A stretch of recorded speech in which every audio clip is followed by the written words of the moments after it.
미국의 3분기 성장률이 4.1%를 기록한 것으로 나타났습니다. 시장 예상을 훌쩍 뛰어넘은 결과인데 출구 전략이 속도를 낼 것이란 전망이 확산되고 있습니다. 대형 소매업체 타겟이 무려 4천만 명에 달하는 고객들의 개인정보를 도난당했습니다. 유출된 개인정보는 크레딧카드와 현금 카드 번호, 만기 일자와 보안 코드까지 전부 포함되어 있어 추가 피해 발생 우려도 일고 있습니다.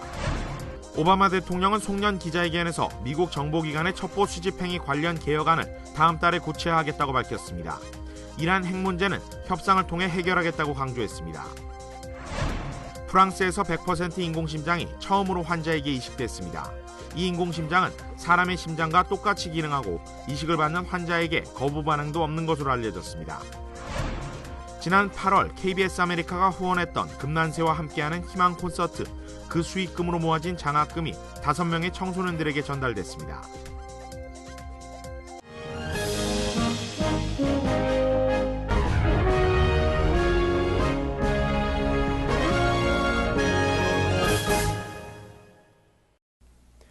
시청자 여러분 안녕하십니까? 12월 20일 금요일 KBS 아메리카 뉴스입니다. 미국의 3분기 성장률이 4.1%를 기록한 것으로 나타났습니다. 시장 예측을 훌쩍 뛰어넘은 결과인데요. 출구 전략이 속도를 낼 것이라는 전망이 확산되고 있습니다. 박태석 기자의 보도입니다.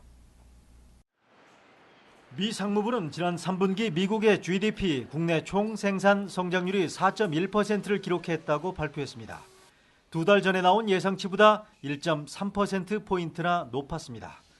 4.1% 성장률은 지난 2011년 이후 최고치입니다. 가계 소비와 기업 투자가 예상보다 큰 폭으로 증가한 덕을 크게 봤습니다. 연말 쇼핑 대목을 앞두고 기업들이 재고 물량을 늘린 점도 성장률을 끌어올렸습니다.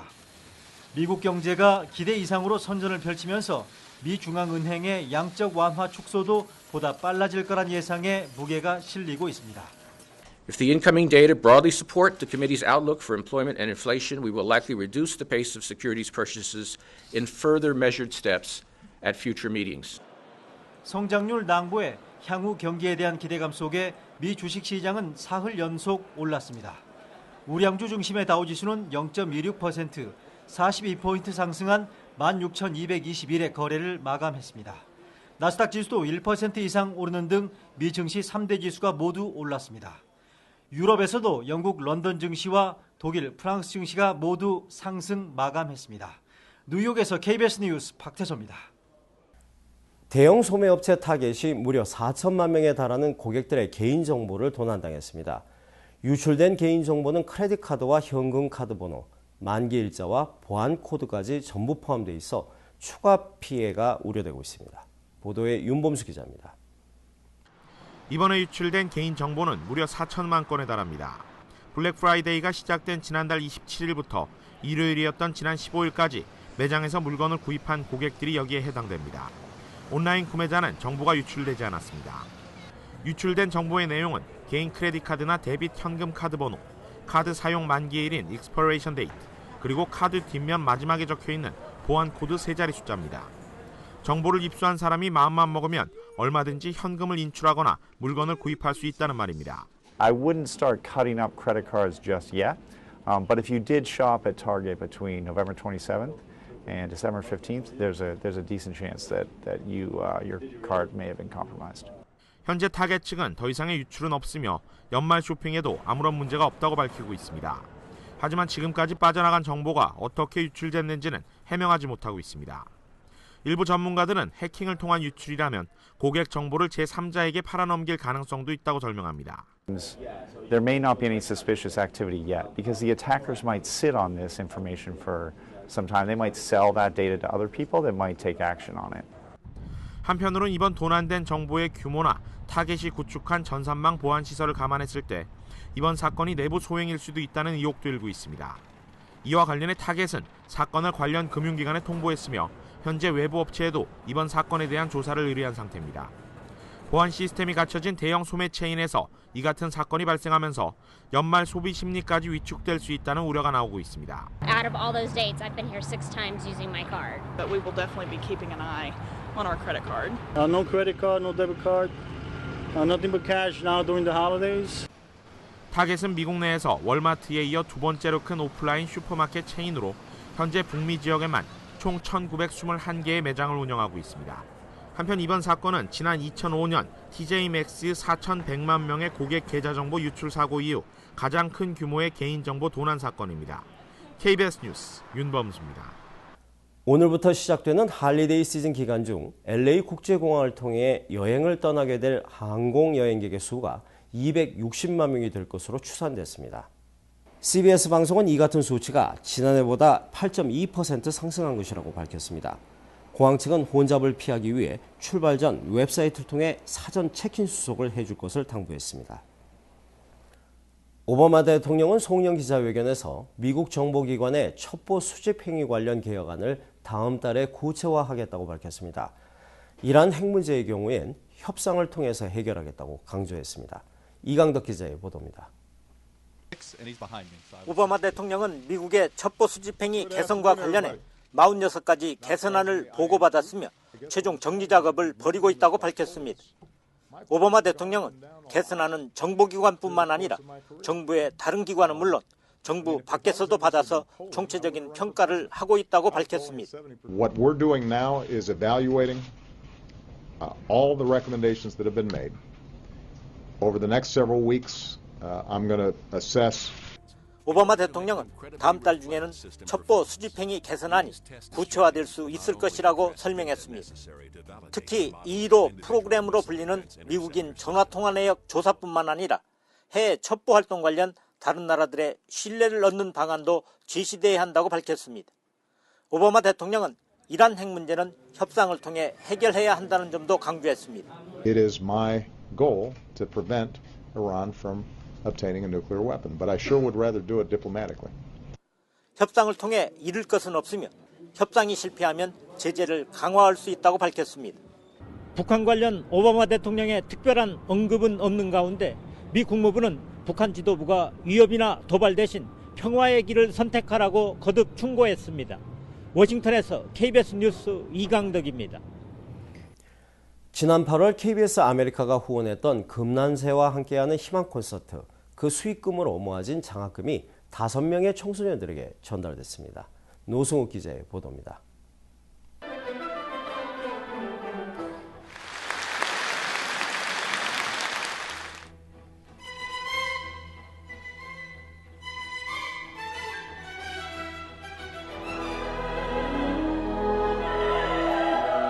지난 8월 지휘자 금난새와 함께했던 희망 콘서트. 이 음악회의 부제는 청소년에게 희망 통장을 이었습니다. 콘서트의 수익금이 대학 학자금 통장으로 만들어져 전달됐습니다. 529 스칼라쉐어 컬리지 플랜으로 미국에서 좋은 제도를 활용하고 그거를 자기가 직접 체험하는 그러한 그 플레이그라운드를 만들어주고 싶었습니다. 비교적 쉽지 않은 환경에서 꿈을 잃지 않고 공부하는 5명의 학생들에게 각각 $3,000의 장학금이 수여됐습니다. 재단 측은 5명의 전문가들로 구성된 장학생 선정위원회를 구성해 선발 심의했습니다. GPA 점수와 에세이, 그리고 재정 상태 등을 고려했습니다. 상황이 맨날 뭐 돈이든 이것저것 힘든 상황들이 많아서 상실받고 힘들었는데 그 스콜러십 받아서 제 인생에 이것저것 많은 걸 할 수 있다는 그런 이제 belief가 생겼어요. 이번에 지급된 장학금은 529 칼리지 세이빙 플랜을 통해 받게 됩니다.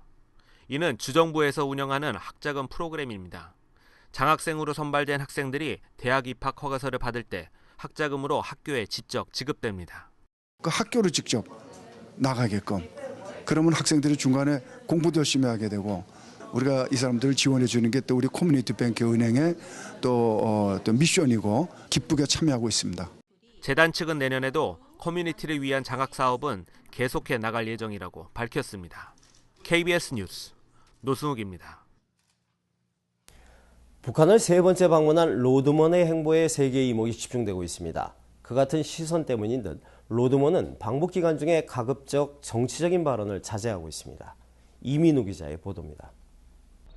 평양 체육관을 찾은 로드먼. 경기를 유심히 지켜보며 선수들 동작을 일일이 지도합니다. 다음 달 김정인의 생일을 맞아 NBA 은퇴 선수가 주축이 된 미국 팀과의 친선 경기에 뛸 선수도 뽑았습니다. 농구를 단연간 운동을 하면 우리 사람들이 이렇게 패기와 정열에 넘치게 되는 종목입니다. 북한 체육성 간부들과 노래방을 간 것으로 알려진 로드먼. 스포츠인임을 강조하며 정치에 대해선 언급을 피했습니다. Understand what's going on with the political stuff. I said I don't go into that venture. Right. 장성택 처형 직후 온라인 도박업체의 후원을 받은 방북에 대해 국제사회의 시선이 곱지 않습니다. 미국 정부는 로드먼의 방북보다 북한 정권의 잔혹성에 초점을 맞춰야 한다고 강조했고 한 탈북자는 공개 편지를 통해 김정은에게 자유를 이야기해달라고 호소했습니다. 김정은한테는 굉장히 큰 이제 그런 스트레스를 받게 하고 굉장히 이제 예민하게 만들 수 있는 그런 단어가 이제 자유라는 단어인데 로드먼이 얘기할 수 있다고 되면 그 한마디만 해줬으면 좋겠죠. 로드먼이 평생의 친구라고 주장하는 김정은을 언제 만날지는 알려지지 않고 있습니다. KBS 뉴스 이민우입니다. 교사에게 주는 선물의 금액 한도를 $100로 제한하는 이른바 선물 상한제가 논란 끝에 도입됐습니다. 버지니아주의 부촌 중의 하나인 엘링턴 교육위원회 측은 학부모가 교사 등 학교 관계자에게 주는 선물의 상한선을 연간 $100 이내로 제한하자는 안건을 만장일치로 통과시켰습니다. 이 상한제는 최근 이 지역에서 학부모들이 교사에게 고가의 선물을 하는 일이 급증하면서 도입됐는데 이 같은 규정은 내년 7월부터 실시됩니다. LA 한인축제재단의 신임 집행부가 선출됐습니다.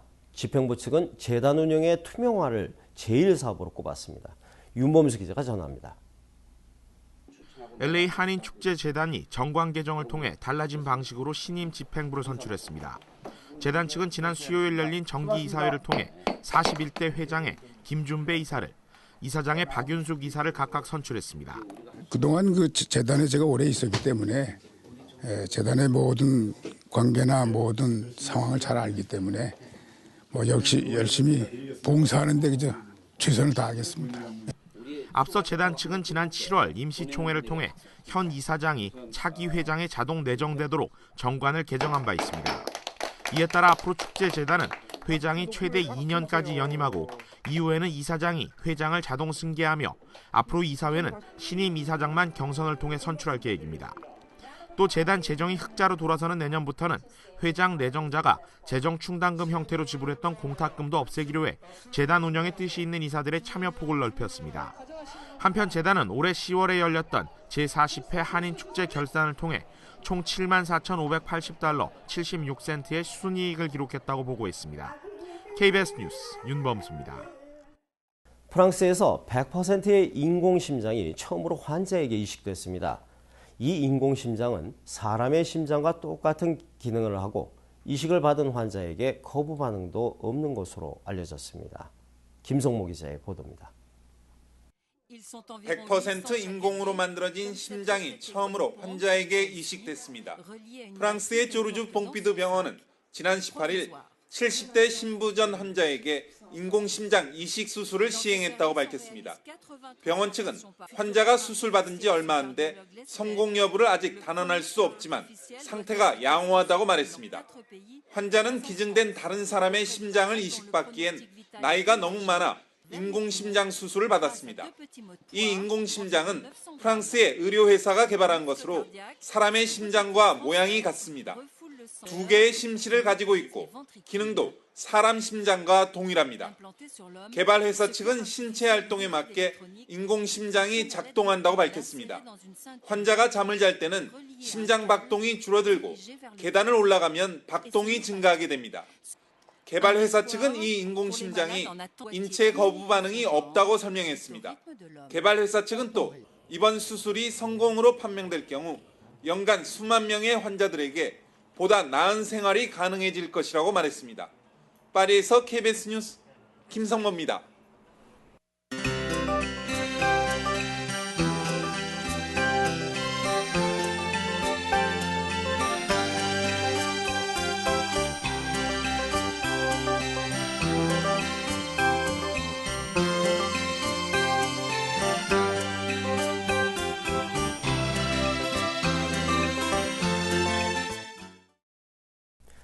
금요일 밤 KBS 아메리카 뉴스를 마칩니다. 시청해 주신 여러분 감사합니다.